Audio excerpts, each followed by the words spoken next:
Hemos querido tomarnos un momento para invitar a un estudioso de las conductas humanas, como es José Eduardo Abadi, porque creo que lo que pasó ayer otra vez nos pone frente a hechos impactantes, conmovedores de la sociedad.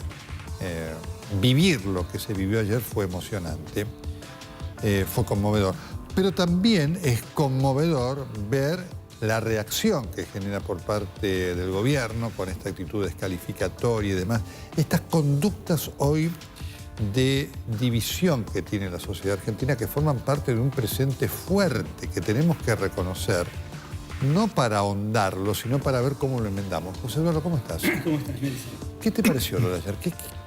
¿Qué fue lo que más te impresionó? Bueno, dijiste dos cosas importantes. Fue conmovedor y fue impactante. Tuvo que ver seguramente con, en ese silencio, para un enorme grupo de la población, para una parte importante de nuestra sociedad, recuperar la palabra, ¿no es así?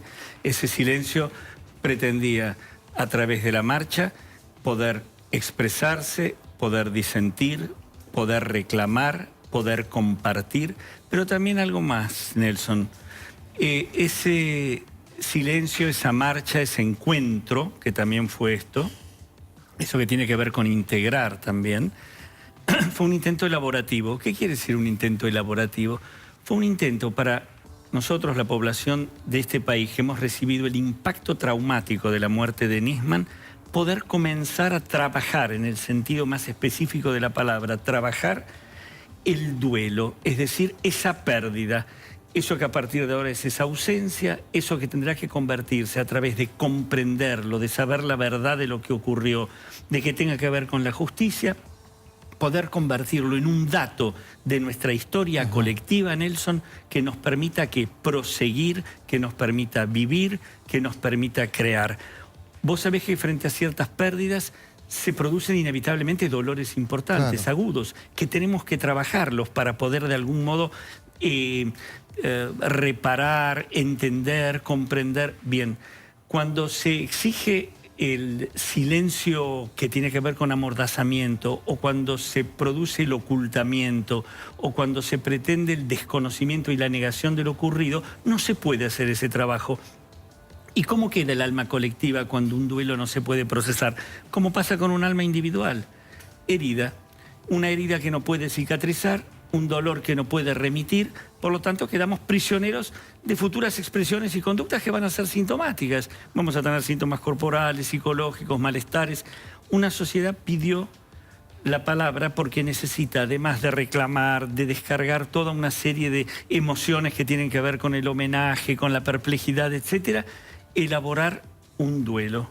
Es decir, trabajar una necesaria demanda a través de la justicia y de la verdad, una demanda de una asistencia que tiene que ver con ese conjunto colectivo de trabajar la herida sufrida. José Eduardo, ¿por qué pensás que, con esta descripción tan clara que haces, la muerte de un hombre a quien nosotros, los periodistas, los familiares de las víctimas del AMIA, el medio político conocía muy bien, pero no era un hombre popular, no era alguien conocido, ni siquiera tampoco cuando hizo la denuncia, que tuvo una gran repercusión, la tuvo en los ambientes que seguimos con esto con atención. Sin embargo, la muerte no.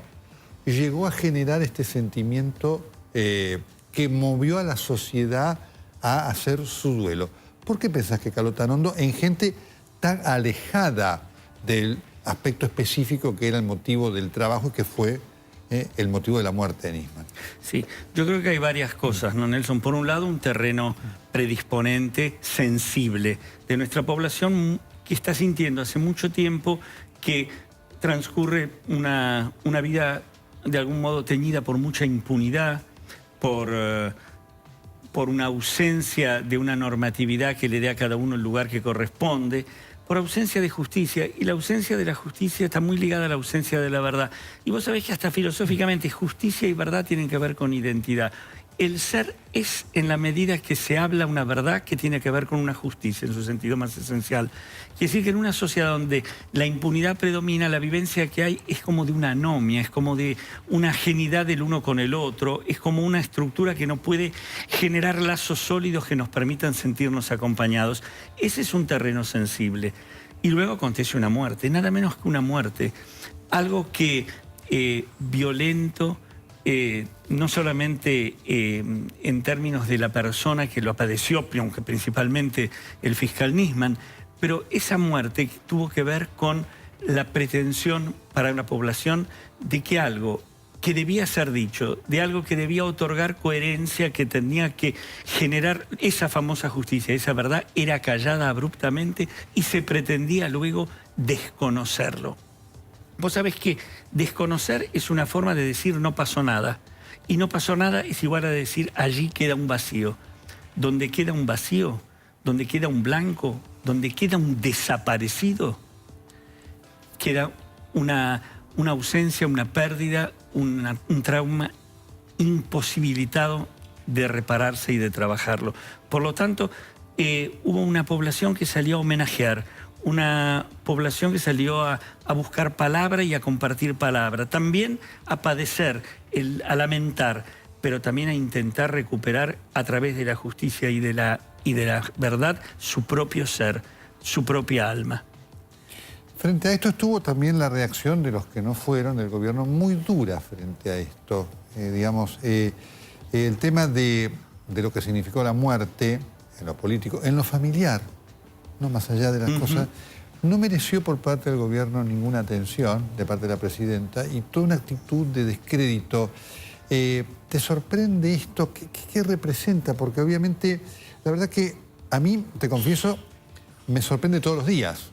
Uno puede decir, bueno, aquí esta persona había acusado a la presidenta de la República, murió, está la condolencia frente a ese hecho que cambia todo abismalmente, ¿no es cierto? Bueno, vos mencionaste la idea de la diversidad, ¿no es así? Como exigencia indispensable de una pretensión democrática, es decir, de un conjunto en el cual cada uno pueda reconocer al otro y que en su diferencia nos otorga identidad a cada uno de nosotros. Vos te hablás de diversidad y eso significa integrar, significa compartir y respetar diferencias. Claro. Integrar no significa encauzarse de un modo monolítico, sumiso y adulador detrás de una sola palabra. Entonces, para esto hay que reconocer al otro. Para poder lamentar y para poder acompañar, hay que reconocer que hay un otro.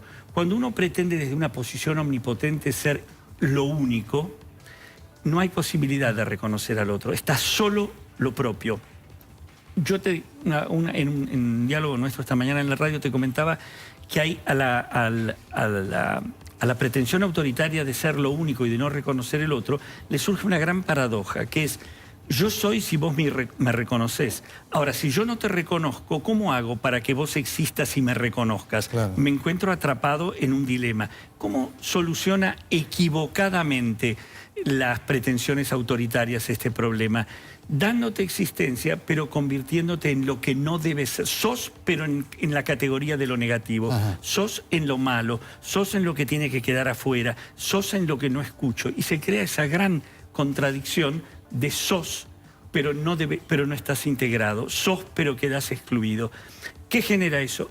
Divisiones muy contundentes y abruptas. Buenos, malos.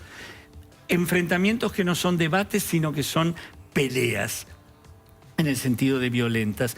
Y eso impide ¿qué?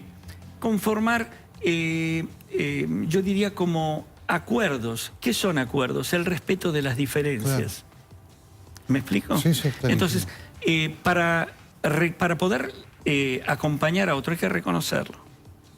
José Eduardo, gracias por este momento de ayuda a nuestro pensamiento de esta realidad presente en la cual tenemos tanto que aprender. Tenemos que aprender y tenemos que estar atentos a esto que vos dijiste muy bien en el diálogo con Luis, ¿no? Estamos en un camino al cual vamos a tener que reparar muchas grietas, tenemos que estar dispuestos y tenemos que saber que exige un trabajo, una dedicación, un esfuerzo y vuelvo a repetir aquí, una aceptación del otro en su diferencia, en su individualidad y en su aporte. José Eduardo, muchas gracias. Gracias a vos. Qué notable esto que nos está pasando, ¿no?